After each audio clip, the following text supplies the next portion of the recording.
जम्मू में प्रधानमंत्री नरेंद्र मोदी ने चुनावी रैली को संबोधित किया। बोले कि जम्मू कश्मीर में बीजेपी के प्रति लोगों में उत्साह है। पीएम मोदी बोले, जम्मू कश्मीर के लोग 3 खानदान से त्रस्त हैं। जनता यहां पर बीजेपी की सरकार चाहती है। पीएम मोदी ने कहा कि जम्मू कश्मीर के लोग आतंकवाद और अलगाववाद नहीं चाहते हैं। यहाँ के लोग शांति और अमन चाहते हैं। मोदी बोले, पहले 2 चरणों में बीजेपी के पक्ष में जबरदस्त वोटिंग हुई है। पहली बार जम्मू कश्मीर के लोगों की इच्छा वाली सरकार बनने जा रही है। जम्मू में पीएम ने कहा कि पूरे जम्मू में एक ही नारा गूंज रहा है, जम्मू की यही पुकार आ रही है, बीजेपी की सरकार।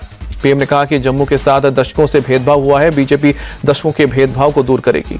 पीएम बोले, पहले सीमा पार से गोलियां चलती थी, हमारी सरकार ने गोली का जवाब गोली से दिया है। जवाब में पीएम ने सर्जिकल स्ट्राइक का भी जिक्र किया। बोले, ये नया भारत है, घर में घुसकर मारता है। कांग्रेस ने सर्जिकल स्ट्राइक के सबूत मांगे। जम्मू कश्मीर की बानी सीट से कांग्रेस प्रत्याशी काजल राजपूत ने किया चुनाव प्रचार। घर घर जाकर जनता से वोट मांगा। एनसी नेता उमर अब्दुल्ला ने बीजेपी पर निशाना साधा, कहा कि झूठ बोले बिना बीजेपी राजनीति नहीं कर सकती।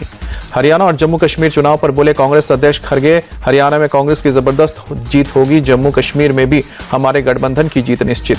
हरियाणा चुनाव के लिए कांग्रेस का मैनिफेस्टो जारी। भूपेंद्र हुड्डा और अशोक गहलोत ने चंडीगढ़ में हाथ बदलेगा हालात नाम से जारी किया। घोषणा पत्र जारी करते हुए अशोक गहलोत बोले, कांग्रेस जो वादा करती है उसे निभाती भी है। निश्चित रूप से हरियाणा में कांग्रेस की सरकार बनेगी।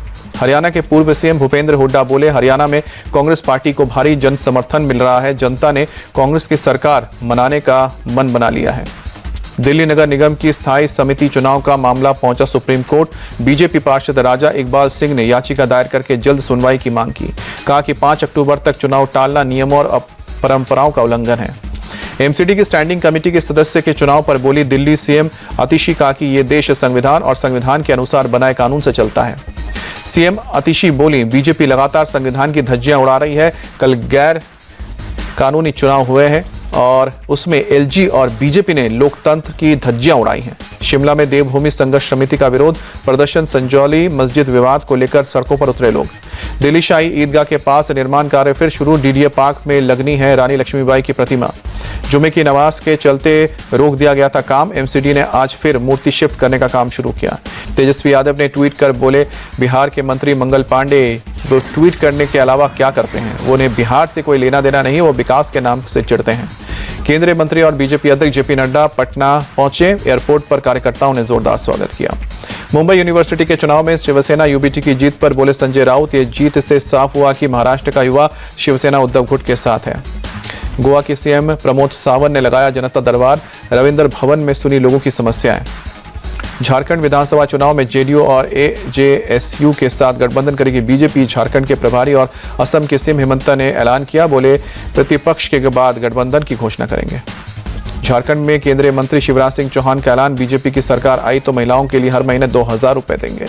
कांग्रेस महासचिव केसी वेणुगोपाल से मुलाकात पर बोले हिमाचल के मंत्री विक्रमादित्य सिंह। केसी वेणुगोपाल के साथ सकारात्मक चर्चा हुई है। नेम प्लेट विवाद समेत कई मुद्दों पर बातचीत।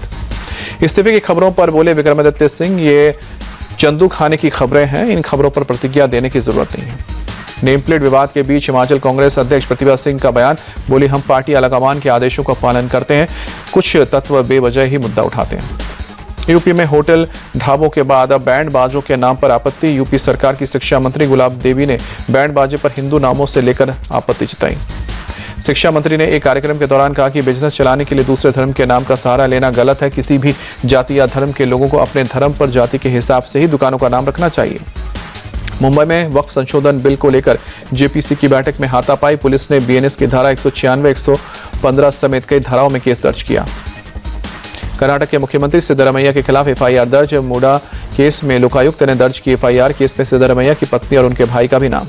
कोलकाता में टीएमसी नेता अभिषेक बैनर्जी के नाम का इस्तेमाल कर धोखाधड़ी का मामला सामने आया। अभिषेक बैनर्जी के ऑफिस ने पुलिस में शिकायत की। पीएम मोदी ने शहीद भगत सिंह को किया नमन। एक्स पर लिखा, मातृभूमि के स्वाभिमान की रक्षा के लिए अपना जीवन बलिदान करने वाले अमर शहीद भगत सिंह को जन्म जयंती पर शत शत नमन। पीएम मोदी ने लता मंगेशकर को उनकी जयंती पर याद किया। एक्स पर लिखा, लता दीदी और मेरे बीच एक विशेष बंधन था, मुझे उनका स्नेह और आशीर्वाद प्राप्त करने का सौभाग्य मिला है। लता मंगेशकर की जयंती पर मशहूर सैंड आर्टिस्ट सुदर्शन पटनायक ने पुरी में रेत पर तस्वीर उकेरकर श्रद्धांजलि दी। न्यूयॉर्क में विदेश मंत्री एस जयशंकर और कैरिबियन कम्युनिटी के विदेश मंत्रियों के साथ की मीटिंग। स्वास्थ्य, आईटी, फिनटेक, क्षमता निर्माण, नवीनीकरणीय ऊर्जा और खाद्य सुरक्षा को लेकर चर्चा हुई। न्यूयॉर्क में विदेश मंत्री एरिन रीना के साथ भारत सेलेक विदेश मंत्रियों की बैठक, इंफ्रास्ट्रक्चर, स्वास्थ्य, स्वच्छ ऊर्जा और क्षमता निर्माण पर चर्चा। एमपी के सागर में इन्वेस्टर्स मीट का आयोजन, सीएम मोहन यादव मीटिंग में शामिल हुए, इन्वेस्टर्स के साथ चर्चा हुई। भारत में घुस रहे 9 बांग्लादेशी और 8 बच्चों को असम पुलिस ने पकड़ा, पूछताछ के बाद वापस सीमा पार भेजा, असम सीएम हेमंता ने ट्वीट करके जानकारी दी। यूपी के गाजियाबाद में खाद्य विभाग ने 48 दुकानों के सैंपल लिए, 4 लोगों के खिलाफ एफआईआर दर्ज किया गया, 4 दुकानों को किया गया है नोटिस। एडीएम सिटी गंभीर सिंह के मुताबिक हमें कुछ जूस के दुकान में गड़बड़ी की शिकायत मिली थी, दोषियों के खिलाफ होगी कार्रवाई। गुजरात के सोमनाथ में प्रशासन की गड़बड़ी कार्रवाई, अवैध निर्माण पर चलाया बुलडोजर, कार्रवाई के दौरान इलाके में भारी संख्या में पुलिस बल तैनात। कांग्रेस के राष्ट्रीय सचिव अभिषेक दत्त ने दिल्ली में वॉकथॉन का आयोजन किया, बड़ी संख्या में शामिल हुए लोग। नेपाल में भारी बारिश के बाद कई नदियों का जलस्तर बढ़ा, मौसम विभाग ने बाढ़ की चेतावनी जारी की। बिहार के अररिया में बाढ़ की आशंका, नदी किनारे के गाँव में जारी किया गया अलर्ट। नेपाल के तराई क्षेत्र में भारी बारिश की वजह से हालात बिगड़ने की संभावना। एमपी के उज्जैन में भारी बारिश के चलते बड़ा शिप्रा नदी का जलस्तर, रामघाट पर स्थित कई मंदिर हुए जलमग्न। एमपी के उज्जैन में एक दीवार गिरने से 2 लोगों की मौत, गंभीर रूप से घायल 2 लोगों को इंदौर रेफर किया गया। यूपी के अयोध्या में भारी बारिश, तेज बारिश के बाद सरयू नदी का जलस्तर बढ़ा।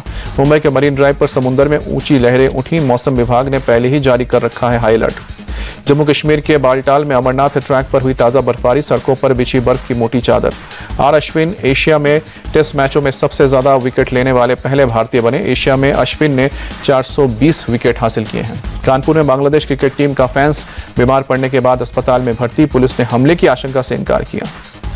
बांग्लादेशी फैन का नाम रॉबी टाइगर टीम को सपोर्ट करने के लिए पहुंचा था कानपुर, टीम को चीयर करने के दौरान ही तबीयत खराब हुई, सुरक्षाकर्मियों ने तुरंत अस्पताल पहुंचाया। टीम इंडिया के कैप्टन रोहित शर्मा ने एक इंटरव्यू में किया खुलासा, टीम के नए हेड कोच गौतम गंभीर को बताया खड़ूस, पूर्व कोच राहुल द्रविड़ को बताया अलग किस्म का इंसान। टीम इंडिया के युवा खिलाड़ियों पर दिया रोहित शर्मा ने बयान, कहा कि हर युवा खिलाड़ी का मैच के दौरान रोल अलग है, लगातार मौका देने से बढ़ता है युवा खिलाड़ियों का मनोबल। आईपीएल 2025 से पहले कोलकाता नाइट राइडर्स ने खेला बड़ा दांव, वेस्टइंडीज के पूर्व क्रिकेटर ड्वेन ब्रेवो को बतौर मेंटोर फ्रेंचाइजी के साथ जोड़ा। आईपीएल में चेन्नई सुपर किंग्स से खेलते हुए ड्वेन ब्रेवो पिछले सीजन में चेन्नई सुपर किंग्स के साथ बतौर गेंदबाजी कोच जुड़े थे। ब्रावो केकेआर के साथ शुरू की नई पारी। ऑस्ट्रेलिया ऑलराउंडर ग्लेन मैक्सवेल ने बॉर्डर गावस्कर ट्रॉफी से पहले आर अश्विन और रविंद्र जडेजा को लेकर किया अलर्ट, कहा कि अश्विन और जडेजा को रोको, बीजीटी सीरीज को जीतो।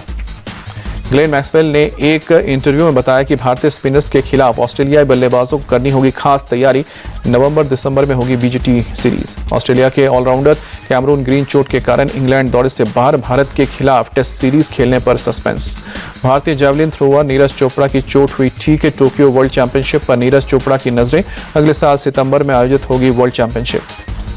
इंजरी से ठीक होने के बाद नीरज चोपड़ा ने कहा कि बड़ी बात, कहा कि अगले सीजन में भारत के लिए पेश करूंगा दावेदारी, बड़े टूर्नामेंट से करूंगा वापसी। जैवलिन थ्रोअर नीरज चोपड़ा ने खेल मंत्री मनसुख मंडाविया से मुलाकात की, खेल मंत्री मंडाविया ने भविष्य के लिए दी शुभकामनाएं। तेलंगाना के मुख्यमंत्री ने शतरंज चैंपियन अर्जुन एग्रेसी और हेरिका द्रोणावल्ली को 25 लाख रुपए का इनाम दिया। सीएम रेवंत रेड्डी दोनों को सम्मान देते नजर आए।